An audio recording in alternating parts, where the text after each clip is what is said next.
All right, y'all. Okay, so this is video 2. So this is really kind of more on everything that we're doing with confidence intervals. So what we have here is this concept of a margin of error. And so a margin of error does not mean that a mistake was made in the data collection. It counts for our natural variability.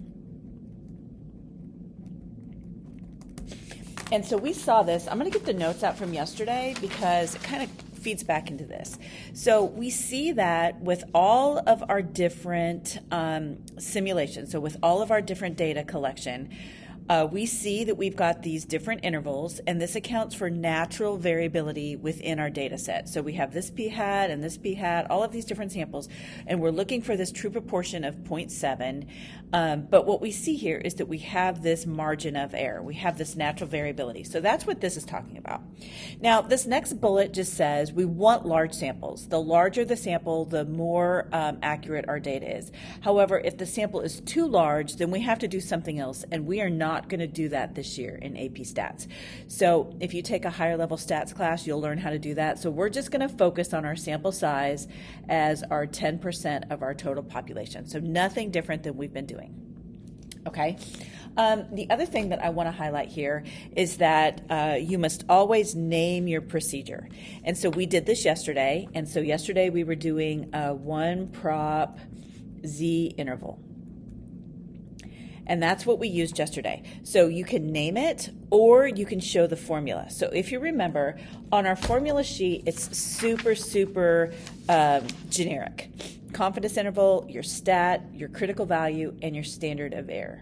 Okay? Now, what that looks like with our 1 prop Z interval is we have our sample proportion plus or minus our critical value, which is our Z star. And then this is going to be our standard error, which is p-hat, 1 minus p-hat, all over n. And just to kind of label this so we know what we have here, this is our statistic, this is our critical value, and this is our standard error. And what we're going to focus on today is going to be this part of the formula. Okay, we're going to come back to that in just a minute, but this pink box right here, everything that's to the right, so our plus or minus, this is what we're going to focus on today, and this is our margin of error. And we're going to get back to this formula in just a minute. Okay, so going back to our notes yesterday, we worked this problem for life on Mars. Okay, and what we did is we did our 4-step procedure. We got down here, we plugged in our data, and we got our confidence interval. Now, the great news is you can do this on your calculator. So if you pull your calc out, what you're going to find is you're going to go to stat, and then you're going to go over to tests. And if you remember, I said yesterday that for the rest of the year, chapters 7, 8, and 9, 6, 7, 8, 9 are going to deal with different sample tests. That's all this. So these are all the different tests that we're going to talk about this year. But what we're doing first is the one we did yesterday, a 1 proportion Z interval. Okay, 1 proportion Z interval. That's this. So it's letter A. So we pick letter A. And if we go back to our problem here, what it says is we selected an SRS of 430 students, and 204 of them believed there was life in Mars. And we wanted to construct and interpret this on a 96% confidence level. Okay, so here's what this data looks like. So my X value, this is my sample size, and it was 204. N is my total sample population here that I used, and that was 430. And we want a confidence interval of 96%. So when I pull this up, 1 prop Z interval, I have 204. I have 430, and this needs to be 96%. And when I calculate it, it gives me my p-hat, and it gives me my confidence interval. So if we go back to what we have here yesterday, we have our p-hat, we have our stat, which is right here, and then we also have the interval, which is this part of it. Okay, so what we have is exactly what we were looking for, and it gives it to you in interval notation. Okay, so I know we did it the long way yesterday, but moving forward, you can absolutely do this on your calculator. You just have to make sure that you're identifying your formula. Okay, so let's keep going. So using the calculator, let's practice this for just a second. It says a poll was taken at a large university to see if students prefer virtual classes versus in-person classes. The poll found that 175 of the 340 randomly selected students prefer virtual classes. What is the 99% confidence interval for the population proportion? Okay, so here's what we know. We know that our success, 175 is our success, and we randomly selected 340 students, and my confidence interval that I want is 99%, so 0.99. So if I plug this in, stat, I'm going to go to option A, which is one prop Z interval. I have 175, 340, and my confidence interval is 99%. So here's what this gives me. This gives me an interval of 0.445 to 0.585. And it gives me my point estimate. So my point estimate here is going to be the average of these 2 points. So what I have is 0.445 plus 0.585 divided by 2. Now, if you remember, the point estimate is the value that's going to be in the middle of these two. So this is why I'm going to take this average. So if I do this, this is going to give me my point estimate, which is my p-hat value. And that value is, let's figure this out. Oh, shoot, I just had it. I didn't write it down.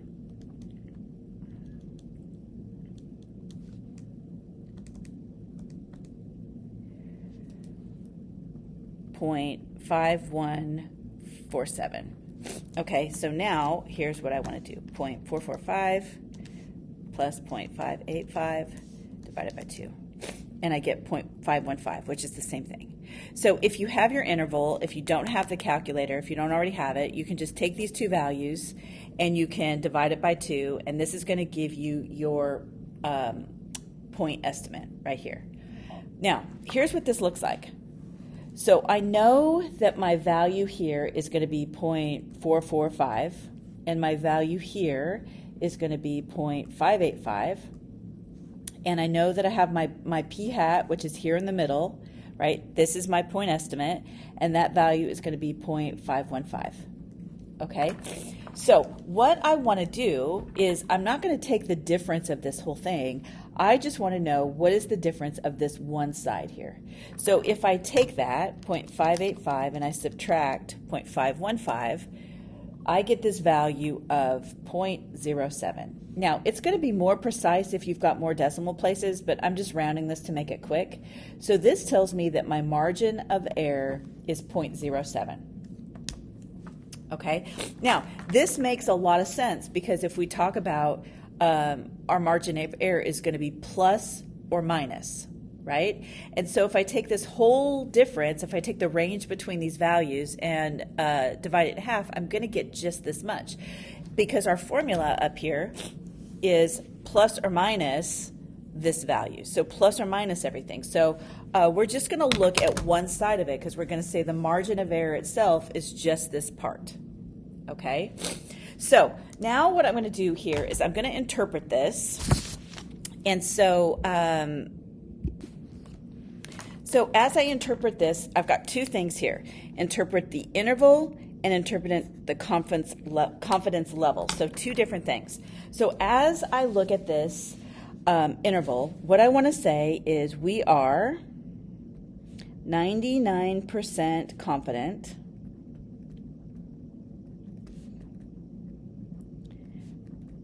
that the true proportion of students who prefer virtual classes is between 0.445 and 0.585. So here's my interpretation for the interval. Now the interpretation for the confidence level, if all possible samples of 340 university students were selected,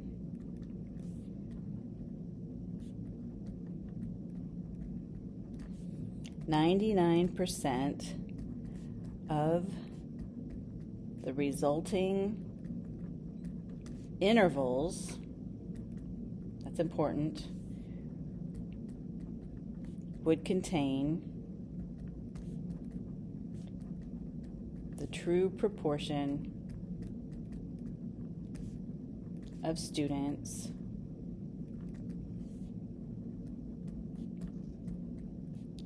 who prefer virtual classes. Now, let's talk about this for just a second. So if I have this, it says, if all possible samples of 340 university students. So this talks about our sampling. All right?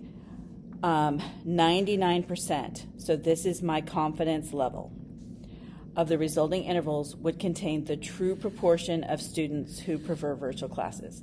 So this talks about true proportion, which remember yesterday we want to say in context. Now the other part of this that's really important, and I'm going to go back to yesterday's notes again, is what are we saying? We're saying this. So here is my confidence level. Here is my capture rate. So we're saying that 99% of the resulting intervals, 99% of the intervals, that's just what we're talking about, are going to capture the true proportion. All right, so this is talking about really kind of our sampling method and what we've captured when we go back and get this value. All right, let's keep going. Okay, so now margin of error. We're going to spend some time just talking about margin of error. So we already know that on our cheat sheet, on our formula sheet, this is what we have, right? Nowhere on here does it talk specifically about margin of error. And so what we're going to do is we're going to go ahead and break this down a little bit so that when it talks about margin of error, we know what we're really looking at.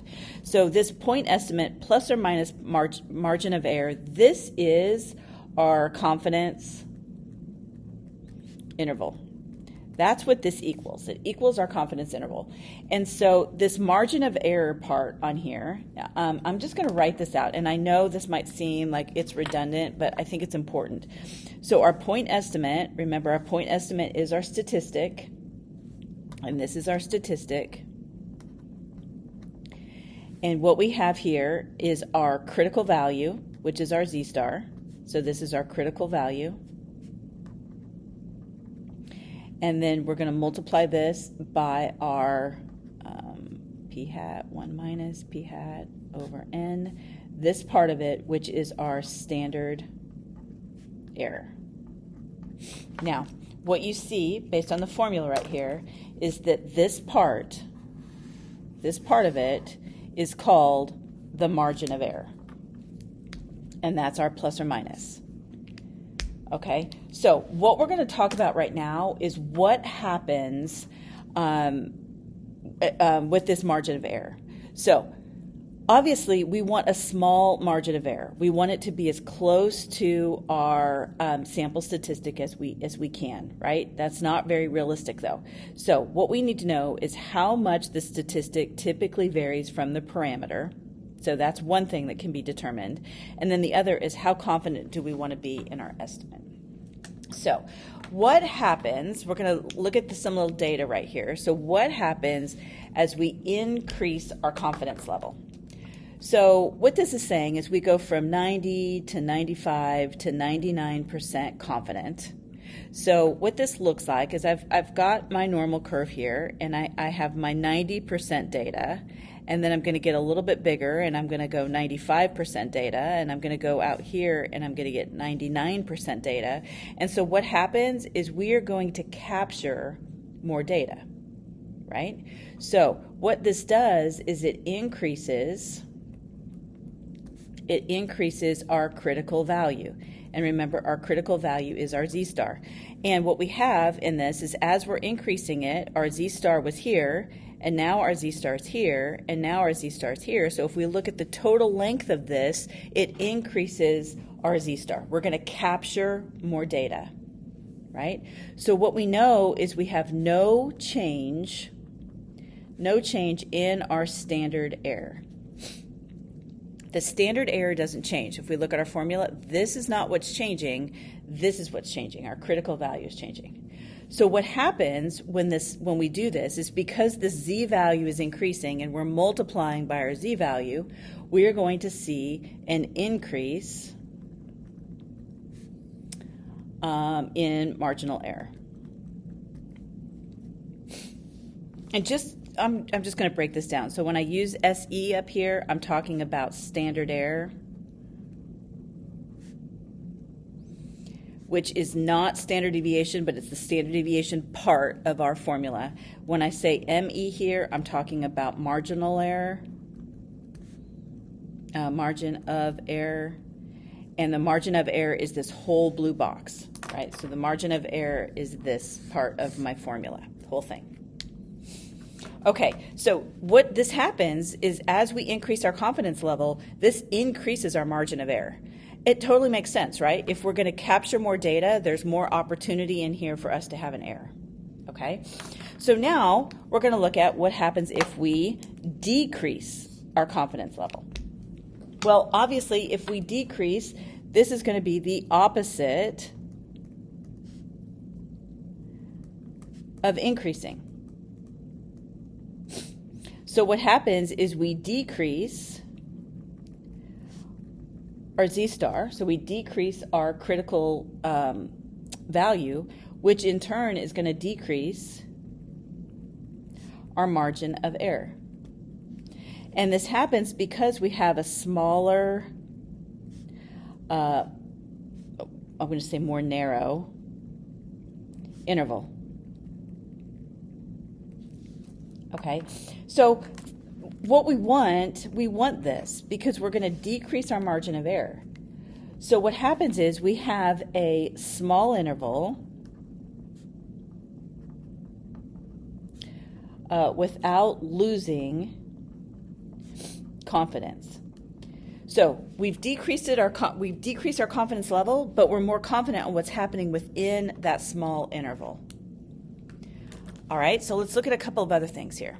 What happens if we increase our sample size? Well, if we increase our sample size, if we're looking at our formula,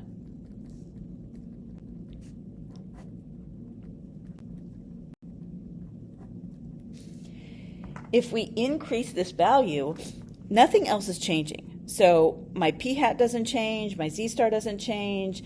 As we increase our n, then our standard of error is going to decrease. And here's why. Because if the only thing that's changing, what I have here is really this. So if this value is increasing, then we are going to see a decrease in our marginal error. So this is going to be a decrease in your marginal error.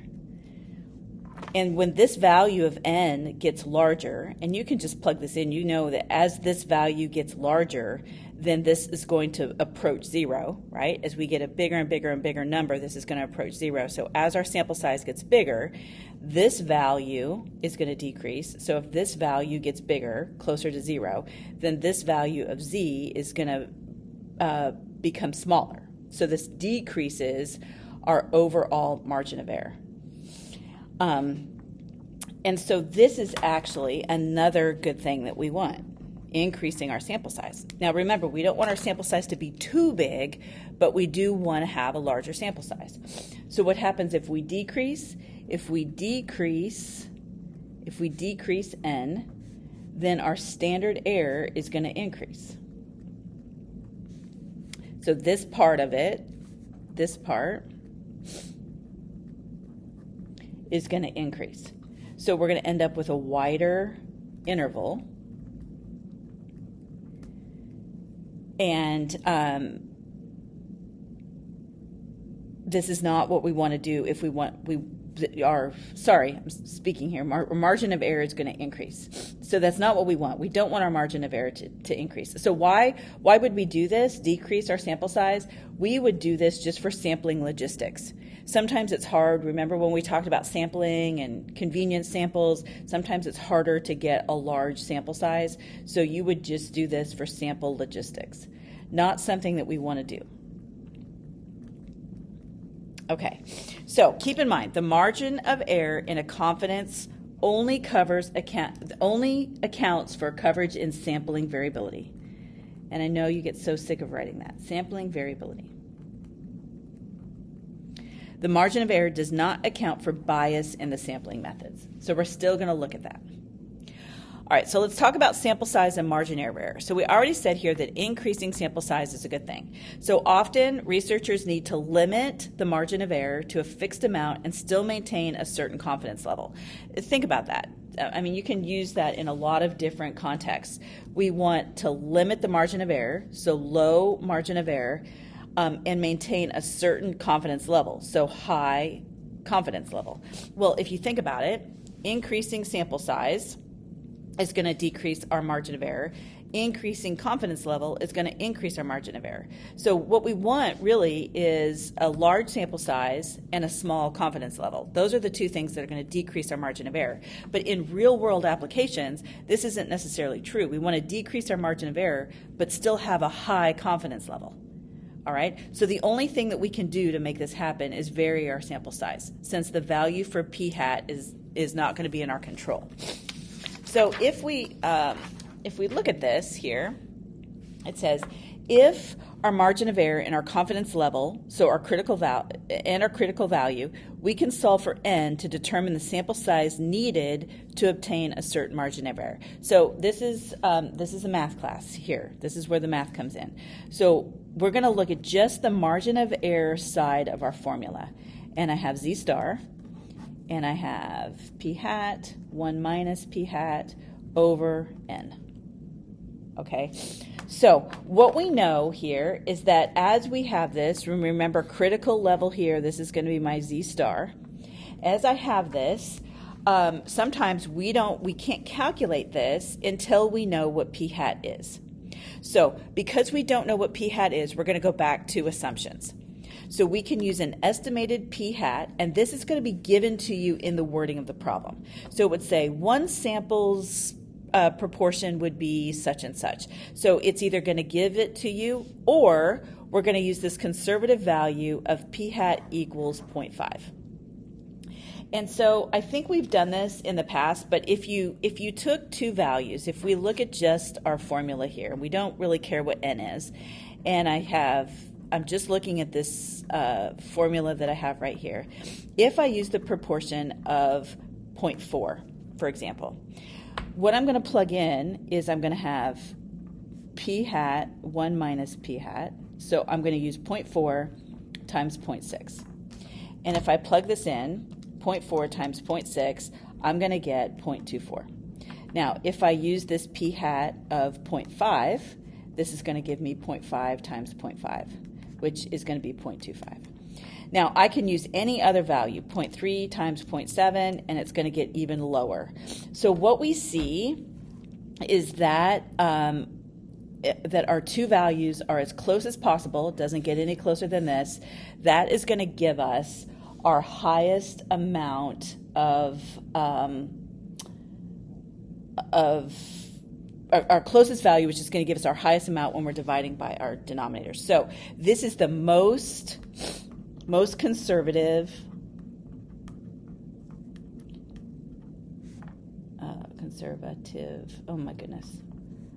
value. So we want to use this. If we don't have a p hat, we are going to use a value of 0.5. All right. So this is our worst case example. So if it's given, we're going to use the given value, but otherwise we're going to use the most conservative value because this is the worst case scenario. All right.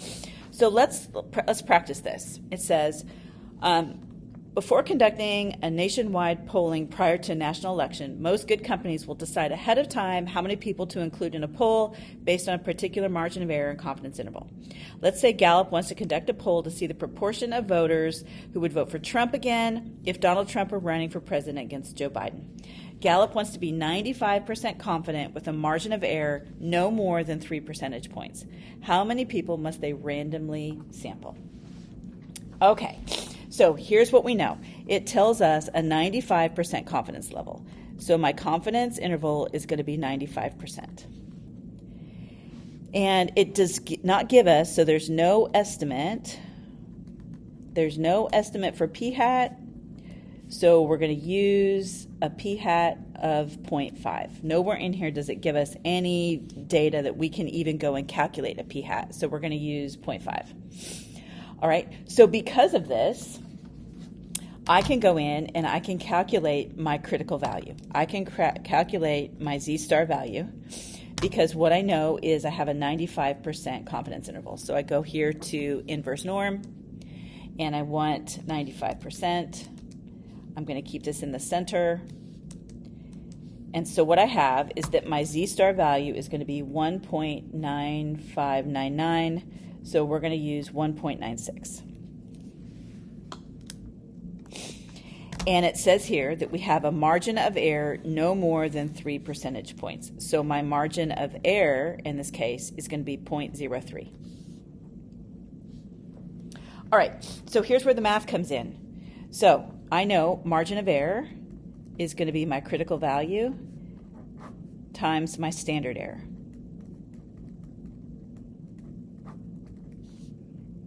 So my margin of error is 0.03. My z-hat is 1.96. I have 0.5 times 0.5 all over n. Okay, so here's the math. We haven't had to do much of this, but here's a little algebra. So when we calculate this, and actually, you know, technically, we've got this value here that's our margin of error. That's this part. And it says no more than 3 percentage points. So really, we want this value to be less than or equal to 0.03. Not really equal. We want it to be less than or equal to this. So if I do this, just to not, I'm going to multiply here. I've got this multiplication, so to get rid of this 1.96, I have to divide both sides. So 0.03 divided by 1.96. All right, now I'm going to take the square of both to get rid of the square root. So I'm going to square that. I got to get the n out of the denominator, so what happens is the n comes up, and so I'm going to divide by this. So I'm going to have 0.25 divided by this. So what this gives me is it gives me an n value of 1089. Oh, why did I write a 7? 1089. Now, if you kept a larger value in here and you didn't round it, then your value would probably be a little bit different. So what we're saying is, and I didn't flip this, is we want at least 189 people to be randomly selected.